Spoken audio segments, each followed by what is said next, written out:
وقت لاہور مال روڈ پر American consulate ہوتا تھا۔ مجھے کامیابی ہوئی اور پاکستان میں ہی مجھے گرین کارڈ بھی مل گیا۔ ڈالر بمشکل 3 روپے کے لگ بھگ تھا۔ امریکن پلاننگ کمیشن تک ہماری تعلیم کے معیار پر اس قدر اندھا یقین تھا۔ نو مسٹر چودھری، مجھے ایسا کچھ نہیں ہے اور میں پوری طرح مطمئن ہوں۔ چودھری صاحب، زندگی کے ماہو سال کے بعد میں ایک نظریے کے راز تک پہنچا ہوں جو میں نے پہلے بھی کہا ہے، ونڈ کے کھاؤ تے پھر جو مرضی کرو، سکون ہی سکون جے۔ اچانک میرے موبائل فون نے دہائی دینا شروع کی۔ اٹھا کر دیکھا تو امریکہ کے کسی انجان نمبر سے کال آ رہی تھی۔ تھوڑی حیرت ہوئی کہ امریکہ سے اور اس وقت کال۔ خیر، فون اٹینڈ کیا تو دوسری جانب سے ایک لمبی عمر کا سفر طے کیے ہوئے مگر مستحکم سی آواز آئی۔ یاسین چودھری صاحب بول رہے ہیں؟ جی، میں بول رہا ہوں۔ چودھری صاحب، میں امریکہ سے بات کر رہا ہوں۔ ابھی آپ کا کالم پڑھا تو فون کرنے کی خواہش ہوئی۔ آپ بہت اچھا لکھتے ہیں۔ میں گڑبڑا سا گیا، میرا کالم واشنگٹن پوسٹ میں تو نہیں چھپتا، تو پھر یہ امریکہ سے انہوں نے کیسے پڑھا؟ خیر، ابھی میں سوچ کی ان گہرائیوں میں مگن ہی تھا کہ ان کی آواز دوبارہ آئی۔ کیا ہوا چودھری صاحب؟ میں نے پوچھا۔ آپ نے میرا کالم کہاں پڑھا؟ جی، میں نے آپ کا کالم ڈھوڈیال نیوز میں پڑھا ہے۔ اب ہم ذرا تسلی میں آگے۔ چند ایک دوست ہمارے کالم کو اخبار سے لے کر کچھ نیوز ویب سائٹس پر بھی اپلوڈ کر دیتے ہیں۔ ڈھوڈیال نیوز بھی اس حوالے سے ایک بہت بڑی ویب سائٹ ہے جس کو پوری دنیا میں لاکھوں لوگ روزانہ وزٹ کرتے ہیں۔ میں نے کہا، شکریہ صاحب، آپ نے اتنی دور سے فون کیا۔ نہیں چودھری صاحب، شکریہ کی کوئی بات نہیں۔ ایسے آپ چکوال میں ہی ہوتے ہیں اور کیا کام کرتے ہیں؟ ہم نے اپنا مختصر سا تعارف کروایا تو وہ بولے، میری تو تقریباً ساری عمر امریکہ ہی میں گزر گئی ہے۔ نوجوانی میں امریکہ آیا تھا، بس پھر زندگی اتنی تیز رفتار ہو گئی کہ پتہ ہی نہیں چلا کب 40، 50، 60 اور 70 کی گنتی گنی جاتی رہی۔ اینڈ ناؤ آئی ایم 75 اور امریکہ ہی میں اطمینان بخش زندگی گزار رہا ہوں۔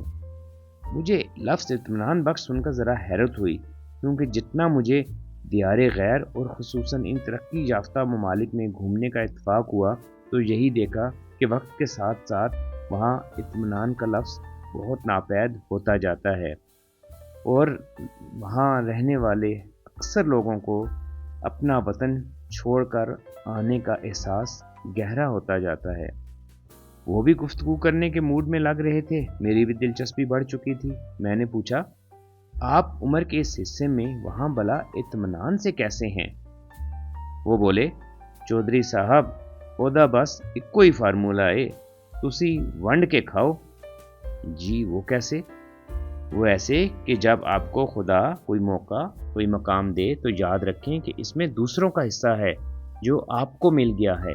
ایک امانت کے طور پر وہ حصہ دوستوں، رشتہ داروں میں تقسیم کریں۔ وہ پیسہ بھی ہو سکتا ہے، آسانیاں بانٹ کر بھی ہو سکتا ہے۔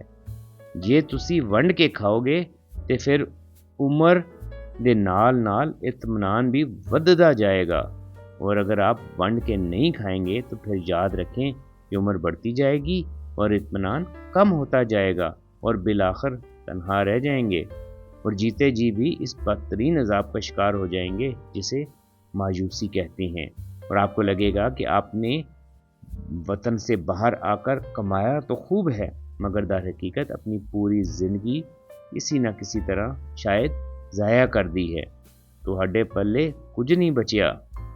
میں نے پھر پوچھا، آپ کب اور کیسے امریکہ آئے؟ وہ بولے، جی میں نے 1966 میں ایف سی کالج لاہور سے ایم اے اکنامکس کیا۔ پی ایچ ڈی کے لیے امریکہ جانے کا بہت شوق تھا، لیکن وسائل نہیں بن پا رہے تھے۔ میں سر سید کالج کٹاس کے ابتدائی لوگوں میں سے ہوں۔ اس دوران وہاں پڑھانا شروع کر چکا تھا کہ ایک دن پاکستان ٹائمز میں اشتہار چھپا کہ فل اسکالرشپ کے لیے درخواست دیں۔ اس وقت لاہور مال روڈ پر امریکن کونسلیٹ ہوتا تھا۔ مجھے کامیابی ہوئی اور پاکستان میں ہی مجھے گرین کارڈ بھی مل گیا۔ اس وقت پاکستان بین الاقوامی سطح پر بہت عروج پر تھا، ہماری بہت زیادہ قدر تھی، اور اس دور میں اگر آپ 1961 میں صدر ایوب کے دورہ امریکہ کی ڈاکومنٹری دیکھیں تو آپ حیران رہ جائیں گے کہ ہماری عزت و تکریم کس قدر زیادہ تھی۔ ڈالر بامشکل 3 روپے کے لگ بھگ تھا۔ امریکن پلاننگ کمیشن تک ہماری تعلیم کے معیار پر اس قدر اندھا یقین تھا کہ انہوں نے میری ڈگریوں کی جانچ پڑتال تو دور رہی دیکھنا بھی ضروری نہ سمجھا، اور مجھے نہ صرف اسکالرشپ بلکہ گرین کارڈ بھی لاہور ہی میں دے دیا گیا۔ پھر انہوں نے علامہ اقبال کا ایک شعر پڑھا اور رنجیدہ لہجے میں بولے، چودھری صاحب پھر ہم نے اپنی خودی بیچنا جو شروع کر دی۔ اچھا یہ بتائیں کہ جب آپ امریکہ پہنچ گئے تو پھر کیا ہوا؟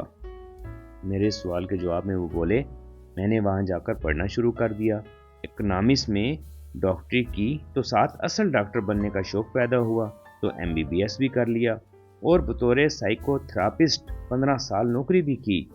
شادی میری پہلے ہو چکی تھی، بچے الحمدللہ یہاں بہت اچھے سیٹل ہیں۔ پھر 2001 میں مجھے شوگر کی وجہ سے گینگرین ہو گئی اور میری دونوں ٹانگیں کاٹ دی گئیں۔ نیو جرسی میں دریا کے کنارے خوبصورت جگہ پر میرا 3 منزلہ بہت خوبصورت گھر ہے۔ میں نے یہاں امریکہ میں ہی کافی نام اور عزت کمائی ہے، اور مجھے روٹری انٹرنیشنل کلب کی طرف سے ورلڈ پیس ایمبیسڈر کا اعزاز بھی دیا گیا ہے، اور اللہ کا شکر ہے کہ میں بہت مطمئن زندگی گزار رہا ہوں۔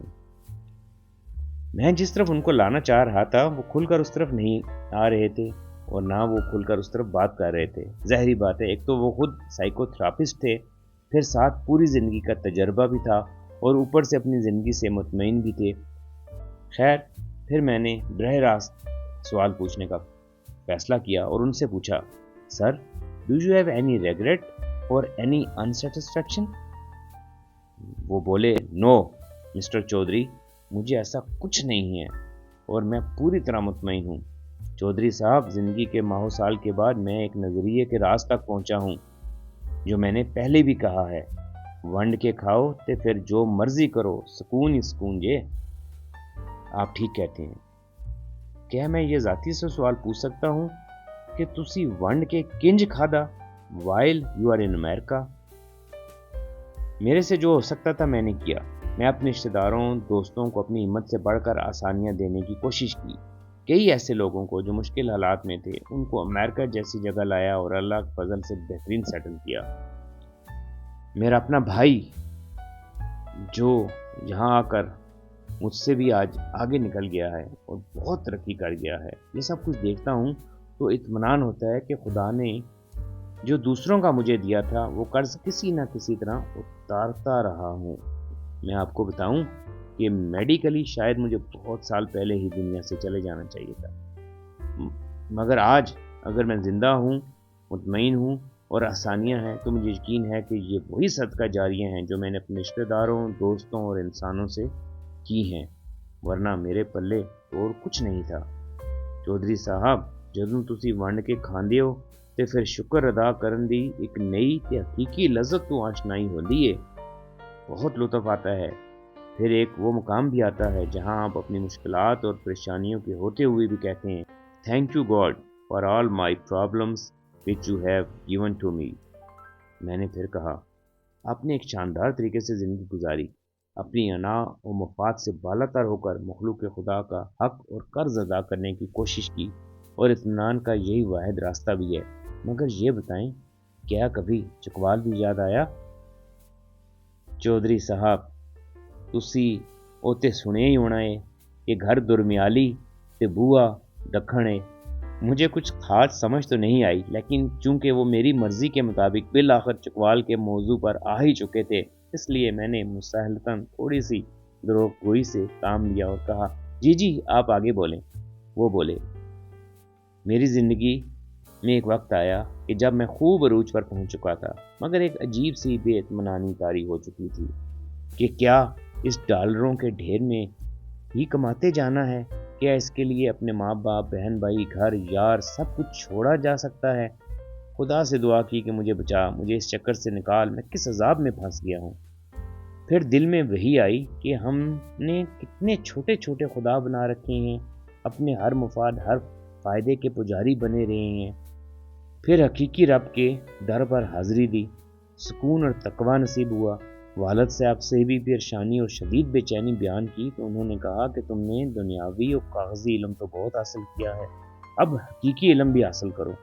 پھر تقوی اور سکون نے مجھے بانٹنے کے نشے سے سرشار کیا تو میں نے پھر دہرایا، چکوال یاد آتا ہے؟ وہ بولے، جی چودھری صاحب، آپ جو پوچھنا چاہتے ہیں میں بتا دیتا ہوں۔ پردیس کبھی آسان نہیں ہوتا۔ ہر قسم کے اطمینان کے باوجود ہم چکوالیوں کو اپنی مٹی کی خوشبو اور جنم بھومی کی کشش ہمیشہ بے چین رکھتی ہے۔ شاید دیگر علاقوں کو لوگوں کو بھی ایسا ہوتا ہو۔ 2-3 سال بعد میں کبھی کبھی گاؤں کا چکر لگانے ضرور آتا تھا، مگر 3 سال قبل مجھے رہا نہ گیا اور میں نے فیصلہ کیا کہ جو مرضی ہو جائے، اب باقی زندگی امریکہ کی آسانیوں میں نہیں بلکہ چکوال اپنے دور دراز گاؤں میں ہی گزارنی ہے۔ ساری فیملی نے بہت منع کیا اور سمجھایا، مگر میں تنہائی گاؤں آ گیا۔